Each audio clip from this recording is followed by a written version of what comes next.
Salam sejahtera Malaysia. Berita seterusnya dipetik daripada sahbudin.com.net.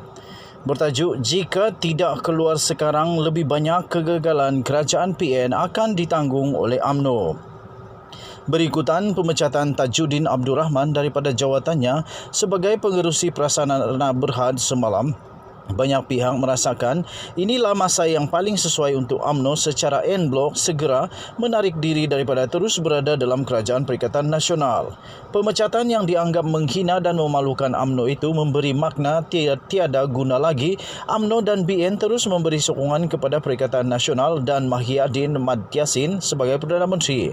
Ini kerana Kerajaan PN jelas tidak lagi menghormati kedudukan UMNO sebagai pemegang saham terbesar dengan jumlah ahli parlimen paling ramai dalam pembentukan kerajaan yang memberi peluang kepada Mahyadin dilantik sebagai Ketua Kerajaan pintu belakang. Bukankah lebih manis jika Tajuddin tidak dipecat, sebaliknya dipanggil sama ada oleh Mahyadin atau Tengku Zafrul dan kemudian dinasihatkan agar meletakkan jawatan secara baik? Tidakkah meminta Tajuddin meletakkan jawatan ternampak lebih sopan dan beradab berbanding memecatnya? Lagipun kalau mahu dikata Tajuddin gagal dalam tugasnya sebagai pengerusi prasarana, apakah Mahyadin tidak gagal? Lebih jauh lagi, bukan saja Mahyadin lebih gagal kalau mahu dibandingkan dengan Tajuddin. Malah dalam kerajaan #kerajaan gagal ini, semua yang ada jawatan dalam kerajaan adalah juga dianggap gagal secara kolektifnya. Maka kenapa hanya Tajuddin saja yang diambil tindakan pecat? Daripada sudut yang lain, dengan logiknya pemecatan Tajuddin oleh Tengku Zafrul itu mesti setelah mendapat restu dan kebenaran daripada Perdana Menteri terlebih dahulu.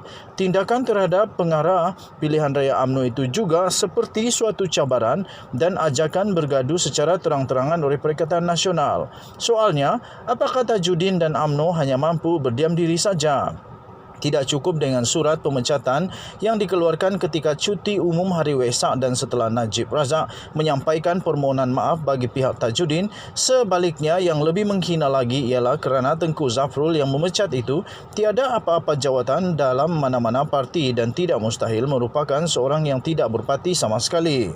Dengan diperlakukan sebegitu rupa, adalah jelas UMNO parti terbesar dan mempunyai sejarah harum di dalam negara ini telah diaibkan seolah-olah tiada harga langsung.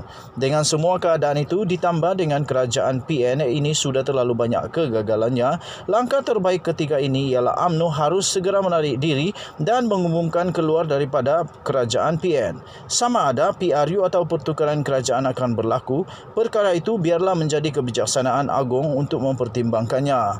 Tetapi yang lebih penting, terus menyokong dan bersama kerajaan PN ini adalah suatu yang tidak munasabah lagi dilakukan oleh UMNO.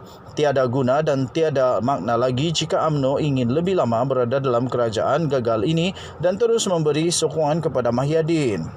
Bahkan dengan tren yang semakin beralih untuk menyalahkan UMNO dan Menteri UMNO dalam isu SOP dan vaksin, Ismail Sabri dan Khairi Jamaluddin ditakuti lebih lama UMNO berada dalam kerajaan, lagi banyak palitan kegagalan yang terpaksa UMNO tanggung berbanding bersatu. Jika terlalu banyak beban kegagalan kerajaan PN terpaksa tanggung, sementara keputusan putus hubungan dengan bersatu sudah sedia dimuktamadkan yang disertai dengan keinginan untuk membawa UMNO kembali dominan, soalnya bagaimanakah kerajaan yang diimpikan itu mampu dicapai dalam keadaan sebegitu? Artikel ini telah ditulis oleh Sahbudin Husin bertarikh 27 Mei 2021. Artikel ini tidak menggambarkan pendapat daripada channel ini. Sekian berita, salam sejahtera Malaysia. Bye-bye.